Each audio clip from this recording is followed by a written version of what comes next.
ഞാനൊരു സിനിമ കണ്ടു. സിനിമയുടെ പേര് ജോക്കർ 2. ഐമാക്സിലാണ് സിനിമ കണ്ടത്. അപ്പം ഇപ്പം കുറേ ആൾക്കാർ പറയുന്നു ഈ സിനിമ ജോക്കർ 2 സിനിമ ഭയങ്കര ലാഗാണ്, സിനിമ ഒരു ഡിസാസ്റ്ററാണെന്നൊക്കെയാണ് പൊതുവേ ഉള്ളൊരു സംസാരം. ഇതിൻ്റെ കാരണം എനിക്ക് തോന്നിയിട്ടുള്ളത്, കാരണം ജോക്കർ 1 എന്ന സിനിമ ഒട്ടുമിക്ക ആൾക്കാരും കണ്ടതാണ്. നമുക്കറിയാം ജോക്കർ 1ൻ്റെ എന്തൊക്കെയാണ് അതിൻ്റെ സവിശേഷതയുള്ളത്.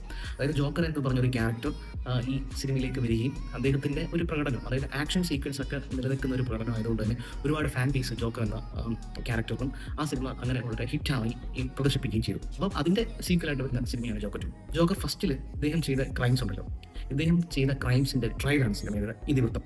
മേക്കിംഗ് ഒരു ഡ്രാമാറ്റിക് സ്റ്റൈലാണ്. കാരണം ജോക്കർ 1നെ അപേക്ഷിച്ച് ജോക്കർ 2 എൻറ്റയർലി ഡിഫറൻ്റ് ആണ്. കാരണം ഇതിനകത്ത് മോർ ഇമ്പോർട്ടൻസ് എന്ന് പറഞ്ഞാൽ ഓദർ ഫ്ലെക്ക് എന്ന് പറഞ്ഞ ക്യാരക്ടറിനാണ് ഇതിനകത്ത് ഇമ്പോർട്ടൻസ്, ജോക്കറിനില്ല. ഓദർ ഫ്ലെക്ക് എന്ന ക്യാരക്ടർ എങ്ങനെ പെരുമാറുന്നു, അതായത് അദ്ദേഹത്തിൻ്റെ ഒരു ക്യാരക്ടറൈസേഷനും അദ്ദേഹം എങ്ങനെ ഡെവലപ്പായി വരുന്നു എന്നതിനെക്കുറിച്ചാണ് ഈ സിനിമ എഴുതിവൃത്തം. ഇതിൽ എടുത്ത് പറയേണ്ടത്